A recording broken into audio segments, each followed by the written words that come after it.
আসসালামু আলাইকুম।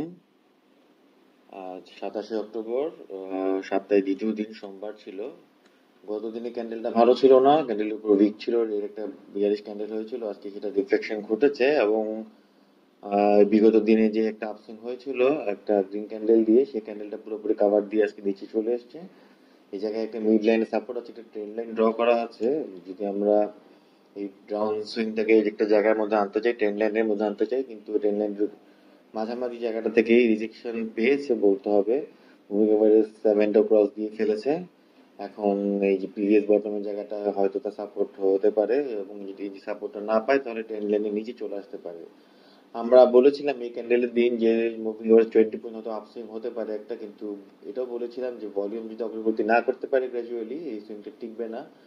এখানে তাই হয়েছে, ভলিউমটা ভালো করতে পারেনি এবং ক্যান্ডেলের স্টিক উপর দিকে যেতে পারেনি। ভলিউমটা যদি এখান থেকে আরো কম হয়ে যায়, 400 কোটির নিচে এসে ট্রেড করে, তাহলে হয়তো ডাউনসুইং এ থাকবে। আর যদি 400 500 কোটি টাকার মতো মধ্যে ট্রেডটা হয়, তাহলে সাইড সুইং করতে পারে। আর যদি এর বেশি ভলিউমটা হয়, অর্থাৎ 600 700 কোটি টাকার ভলিউম যদি গেইন করতে পারে এখান থেকে, তাহলে হয়তো সুইংটা উপরের দিকে যাবে। আপাতত আমরা অতটা আশাবাদী হতে পারছি না। ডাউনসুইং এর ফ্লোতে আমরা চিন্তা করছি এটা, এই যে বাউন্স ব্যাকের দিন যারা ক্যান্ডেলে যারা এন্ট্রি নিয়েছেন, তারা হয়তো ছোটখাটো একটা আপসুইং পেয়েছেন, অতটা বড় বলবো না, হয়তো 2 3 4% মতো একটা গেইন পেয়েছেন। তাদেরকে বলবো সতর্ক হয়ে যাওয়ার সময় এই দিনই ছিল। আজকে যারা এক্সিট নিতে পারেনি তারা হয়তো একটু সময় অপেক্ষা করতে হবে। তবে আমি কালকে দিনটা পর্যন্ত ওয়েট করার জন্য বলিনি। আমি প্রেফার করি আজকে অথবা গতকালকেই ক্যাশটা ফ্রি করে ফেলা। সিমটা ভালো করবে বলে মনে হচ্ছে না, কারণ ভলিউমটার কোনো অগ্রগতি হয় নাই। আজকে যদি কিছু শেয়ার দেখাতে চাই, প্রথমে আমরা এসিএ ফর্মুলার মধ্যে একটা ডজি টাইপের ক্যান্ডেল এসেছে সুইংয়ের উপরে। মুভমেন্ট 20টা ক্রস দিতে পেরেছিল, কিন্তু এখন খুব একটা স্ট্রেংথ হারিয়ে ফেলেছে মনে হচ্ছে। অ্যাক্টিফাইং এর আগে 3 4 বার বাউন্স ব্যাক করার চেষ্টা করেছে, আজকে বাউন্স ব্যাক করে ক্যান্ডেল দিয়েছে। এইটা কতটুকু উপরে উঠবে সেটা সামনেই সময় বলে দিবে। আলাস টেক্স এর মধ্যেও গ্রিন ক্যান্ডেল আসছে, এর আগের দিন সেল সিনারিও এসেছিল, আজকে কিন্তু তার রিফ্লেকশনে প্রাইসটা নিচেই এসেছে, কিন্তু ভলিউমটা গত দিনের চেয়ে বেশি পেয়েছে, একটা জায়গায় স্টেবল হওয়ার চেষ্টা করছে। আনলিমা ইয়ানের মধ্যে ডজি টাইপের ক্যান্ডেল এসছে। এশিয়ান ইন্স্যুরেন্স গতকাল ভালো করেছিল, একটা অ্যাবনর্মাল ভলিউম করে ফেলেছিল, আজকে প্রাইসটা বৃদ্ধি পেয়েছে, বাট সুইংটা কতটুক যায়, প্রিভিয়াস টপটা পর্যন্ত যায় কিনা দেখতে হবে। এই কারণে এই টাইপের অ্যাবনর্মাল ভলিউম করে ফেললে পরের দিন কারেকশনে চলে আসে মার্কেট। বিডি অটো ক্যারের মধ্যেও একটা বাউন্স টাইপের ক্যান্ডেল এসছে, সেম বিপিপিএল এর মধ্যে বাউন্স টাইপের ক্যান্ডেল এসছে, ডিবিএইচ এর মধ্যে বাউন্স টাইপের ক্যান্ডেল এসছে, সুইং এর নিচেই আছে। যদি যারা সময় ধরে অপেক্ষা করতে চান, এই সময় থেকে এখান থেকে যে আপসুইং শুরু হবে তা না, বাট সব জায়গায় স্টেবল প্রাইস আছে, সব জায়গায় সুইং এর উপরে জায়গাগুলোতে কালেকশন না করে সুইং এর নিচে জায়গাগুলোতে কালেকশন করাটাই প্রেফার করি। টেস্কের মধ্যে ডজি টাইপের ক্যান্ডেল এসছে, যদিও ক্যান্ডেলের উপরে উইকটাই বেশি বড় হয়েছে, ভলিউমের একেবারে অগ্রগতি নেই। ডেস্কের উপর ঢাকা ইন্স্যুরেন্স ট্রেন লাইনের নিচের জায়গাটা থেকে সবসময় একটা আপসুইং হয় ট্রেন লাইনের উপর পর্যন্ত, এখন ট্রেন লাইনের মিডল লাইনটাই ক্রস করতে পারছে না। ক্যান্ডেলের উপর উইক চলে আসছে, তাও এখনো এটাতে সাবধান হওয়ার জন্য বলবো না, আরো 2 1 দিন দেখতে পারেন। যদি এই জায়গাটা থেকে পড়ে যায়, এই জায়গার মুভিং এভারেজ 20টা ক্রস দিয়ে ফেলে, তাহলে হয়তো আরো কিছুদিন স্লো থাকবে। গ্লোবাল ইন্স্যুরেন্সের মধ্যেও সেম ডাউন ট্রেন্ডেরই শেয়ার, কিন্তু এখন উপরে ট্রেন লাইনের উপর পর্যন্ত টাচ করতে পারে কিনা, সেই জন্য যে পরিমাণ ভলিউম দরকার সেই পরিমাণ ভলিউম পাচ্ছে না মার্কেটে, যদিও গ্র্যাজুয়ালি ভলিউমটা বৃদ্ধি পাওয়ার চেষ্টা করছে। আপাতত মিড লাইনটা, এই ট্রেন লাইনের মিড লাইন কিংবা মুভিং এভারেজ 20টা রেজিস্ট্যান্স হিসেবে কাজ করবে। গোল্ডেন সানের মধ্যে আজকে মাউন্ট ব্যাক করার চেষ্টা করেছিল, পরবর্তী দিন শেষে ভালো করেনি, একটু বটমের জায়গাতেই আছে। এই জায়গা থেকে ভালো করার সুযোগ থাকতে পারে, যদি ওভারঅল পুরোপুরি ডাউন সুইংই চলছে। হাক্কানি বার্গের মধ্যে একটা ছোটখাটো আপসুইং হয়েছে, আজকে আপসুইংটা হয়ে একটু ডজি টাইপের ক্যান্ডেল হয়েছে। এখান থেকে যে একটা আপসুইং এর ফেজ হয় নাকি আবার কারেকশনে চলে আসে সেটা দেখার বিষয়। ভলিউমটা গত দিনের চেয়ে কমে গেছে। আইসিবিআই ব্যাংকের মধ্যে রিফ্লেকশন ভালো আসেনি, আইএফআইসি ডাউন ট্রেন্ডের মধ্যে যাচ্ছে, ডাউন ট্রেন্ডের নিচের জায়গা থেকে বাউন্স করার চেষ্টা করছে। অবজারভেশন করতে রাখতে পারেন এটা। এরপর ইসলামিক ফাইন্যান্স গতদিন কিন্তু ভালো করেছিল, এই জায়গায় ট্রেন লাইনটা ব্রেকআউট দিয়েছিল, আজকে ব্রেকআউটের উপরেই সাপোর্ট পাওয়ার চেষ্টা করেছে। এখান থেকে যে কারেকশনে চলে আসবে কিনা সেটা বলতে হবে ভলিউমটার উপর। ভলিউমটা যদি এখান থেকে ধরে রাখতে পারে বা তার চেয়ে বেশি ভলিউম করতে পারে, তাহলে হয়তো ওখান থেকে পজিটিভ আমরা কিছু রিফ্লেকশন দেখতে পারবো। আইএসএন গতদিনও কারেকশন হয়েছিল, আজকে প্রাইসটা নিচে এসছে। মুভিং এভারেজ 20টা এবং 70 ক্রস করে ফেলেছে, ভলিউমের অগ্রগতি নেই, ভলিউম অনেক লো হয়ে গেছে। এখান থেকে কারেকশনটাই আমরা এক্সপেক্ট করবো।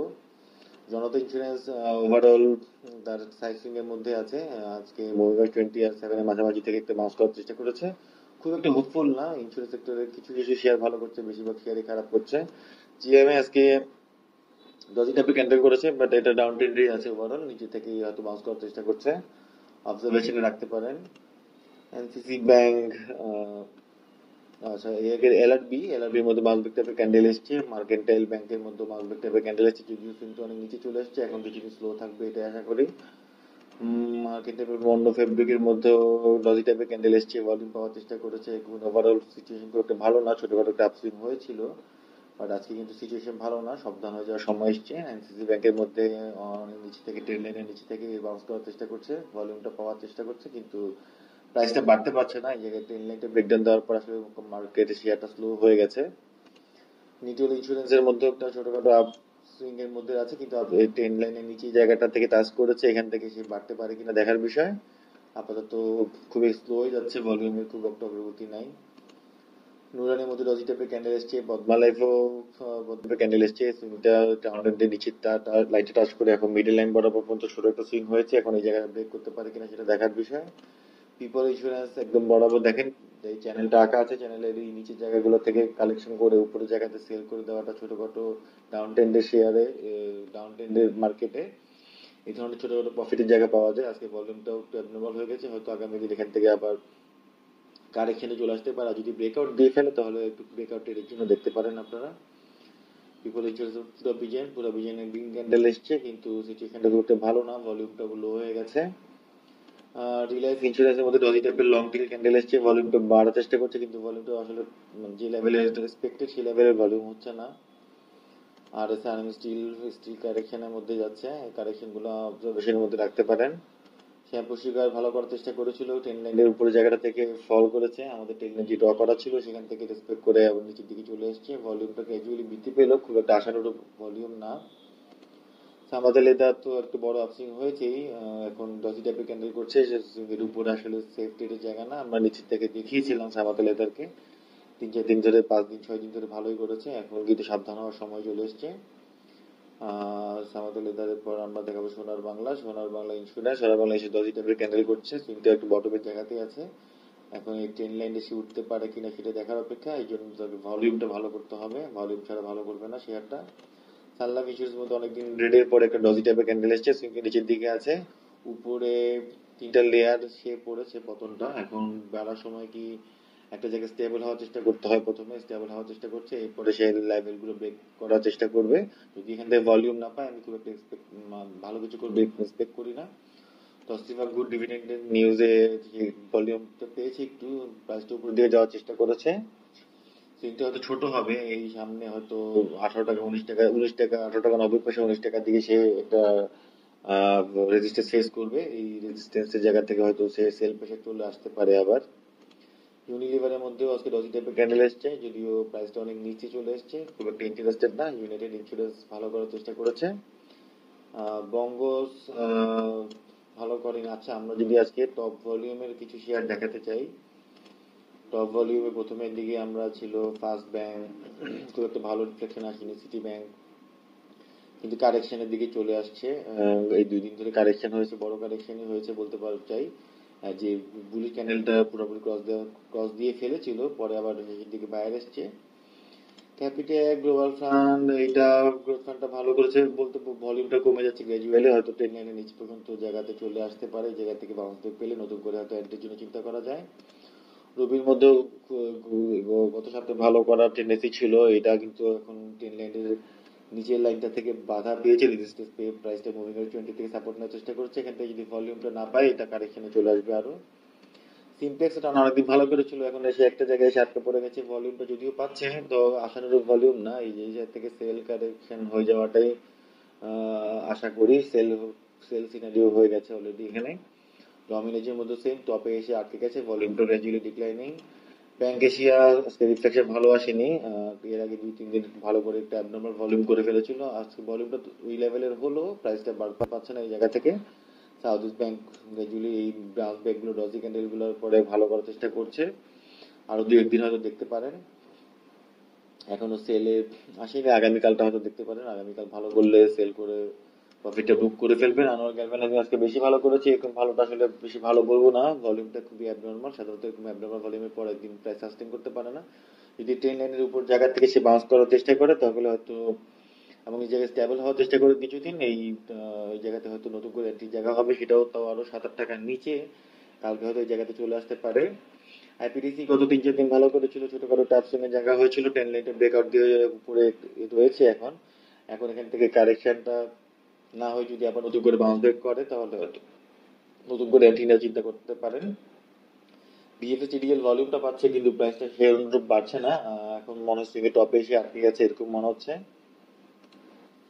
ডিল এর মধ্যে সুইং এর নিচে এসে আটকে গেছে, এই জায়গাতে ভলিউমটাও ডিক্লাইনিং, এই জায়গায় ভলিউমটা বাড়াতে বড় আপসুইং এর দিকে গিয়েছিল, এখন ডাউন সুইং এর দিকে চিন্তা করতে হবে। এনএফএসআইএল এই যে বড় একটা ছোটখাটো একটা সুইং দিয়েছে, 5-7%, 8% সুইং দিয়েছে একটা, তারপর এখন সেল সিনারিও টাইপের ক্যান্ডেল এসছে, অপেক্ষা করেন।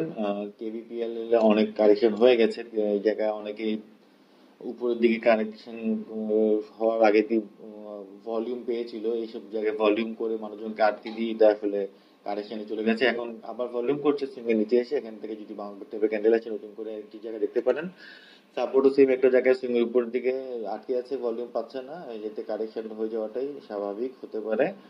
আজকের মতো আমরা আর দেখাচ্ছি না, আগামী দিন ইন্ডেক্স যদি বাউন্স ব্যাক করে আমরা নতুন নতুন শেয়ারে এন্ট্রির জায়গা দেখাতে পারবো, আপাতত কোনো শেয়ার এন্ট্রি না একটু সাইডে লাইনে থাকাটাই বেটার।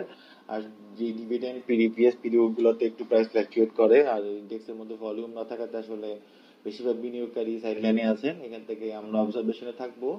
আপসুইং এ যদি শুরু হয় তখন আমরা আপনাদের জানাতে পারবো, এবং তখন বেশিরভাগ শেয়ারের মধ্যে সেটা রিফ্লেকশন থাকবে। আজকে ভিডিওটা এখানে শেষ করছি, আমাদের যদি কোনো আপনাদের যদি কোনো কোয়ারিজ থাকে তাহলে আমাদের হোয়াটসঅ্যাপ নাম্বারে কিংবা আমাদের ইউটিউব চ্যানেলে কমেন্ট বক্সে জানাতে পারেন। ভিডিওটা ভালো লেগে থাকলে অবশ্যই শেয়ার করবেন, এবং রেগুলার দেখার জন্য সাবস্ক্রাইব বাটনে প্রেস করবেন এবং বেল বাটনটা দিয়ে রাখবেন যাতে নোটিফিকেশনটা আসে আপনাদের। আজকের মতো ভিডিওটা এখানে শেষ করছি তাহলে, ধন্যবাদ। আসসালামু আলাইকুম। আজ 27শে অক্টোবর।